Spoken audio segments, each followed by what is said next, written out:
সুতরাং তারা যদি ঢাকায় থেকে যদি বরগুনার প্রতিনিধিত্ব করতে পারেন, তাহলে নিউ ইয়র্কে থেকে কেন ঢাকার প্রতিনিধিত্ব করতে পারবেন না, বাংলাদেশের প্রতিনিধিত্ব করতে পারবেন না? এমনকি আমি মনে করি যে বাংলাদেশে যারা নির্বাচন করেন, বিশেষ করে জাতীয় সংসদ নির্বাচন, তারা কিন্তু অনাবাসী প্রতিনিধি, তারা কেউ ঢাকা শহরের বাইরে থাকেন না। শুধু সব কিছু সরকারের উপর ছেড়ে দেওয়া না, সরকারের উপরও যে চাপ আছে, মানে আমরা যে এইটি যে সরকারের শুধু কাজ না, এটি এখানকার নাগরিক সমাজ এবং রাজনৈতিক দলগুলোরও দায়িত্ব।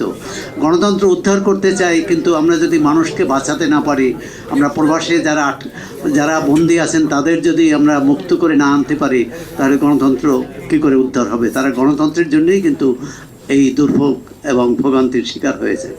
প্রবাসীদের দুঃখ, কষ্ট, বেদনা, এবং যারা প্রবাসে যান তারা দেখেন, যারা বেড়াতে যান, কিন্তু তারা যেখানে থাকেন তাদের মধ্যে কিন্তু এই রাজনৈতিক বিভাজনের বাইরে একটি সামাজিক যে ঐক্য এবং সামাজিক সংহতি, সেটি কিন্তু আমি প্রতিটি এলাকায় দেখেছি, সেটি যে কোনো দেশেই।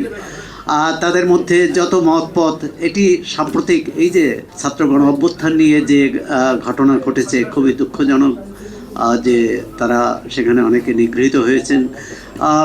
মধ্যপ্রাচ্যের দেশগুলো তাদের দেশের নাগরিকদের যেখানে অধিকার নেই, সেখানে প্রবাসীদের অধিকার থাকবে এটা আশা করা যায় না। একইভাবে মালয়েশিয়া এবং অন্যান্য। তবে ইউরোপ এবং আমেরিকান, সেখানে গণতন্ত্র আছে বলেই কিন্তু এই যে আজকে বাংলাদেশে গণতন্ত্র ছিল না, বন্দি গণতন্ত্র মুক্ত করতে তারা আন্দোলনের শরিক হতে পেরেছে। আমরা বাংলাদেশের কবে সেরকম একটি পরিবেশ তৈরি করতে পারবো যে যার মত, যে যার চিন্তা প্রকাশ করতে পারবে, কোনো বাধার মুখোমুখি হবে না। প্রবাসীদের আমাদের শুধু অর্থনৈতিক ক্ষেত্রে না, এই যে প্রায় 1.5 কোটি মানুষ, এবং তাদের মধ্যে যারা আমাদের তথাকথিত অদক্ষ বলি যাদের, তারাই কিন্তু সবচেয়ে বেশি রেমিটেন্স বা বৈদেশিক মুদ্রা পাঠান। কিন্তু তাদের আমরা শুধু আমি মনে করি যে শুধু বিমানবন্দরে একটি লাউঞ্জ করাই যথেষ্ট নয়। তাদের পুনর্বাসন, তাদের এখানে, এবং যারা ধরেন 20 বছর 30 বছর কাজ করেও ফিরে আসেন, তারপর তাদের কিছু করার থাকে না, এই নিজস্ব কিছু জমি জমা যদি তারা ক্রয় করতে পারেন, সেটি দিয়েই তারা চলে। কিন্তু তাদেরকে সামাজিকভাবে, রাজনৈতিকভাবে এই রাষ্ট্রের সঙ্গে যে একীভূত হওয়া, সেক্ষেত্রে আমরা কি করতে পারি? প্রবাসীদের ভোটের একটি বিষয় ছিল, দীর্ঘদিন ধরে আন্দোলন করে আসছিলেন, কিন্তু সেই বলতে পারবেন মাসুদ ভাই যে সেটি সুরাহা হয়েছে কিনা এখন পর্যন্ত।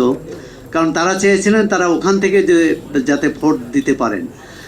এখানে মার্কিন নাগরিকরা যারা থাকেন, কূটনীতিক সহ, তারা যখন যুক্তরাষ্ট্রের নির্বাচনে ভোট দিতে পারেন, তাহলে বাংলাদেশের যেসব প্রবাসী বিভিন্ন দেশে আছেন তারা কেন ভোট দিতে পারবেন না?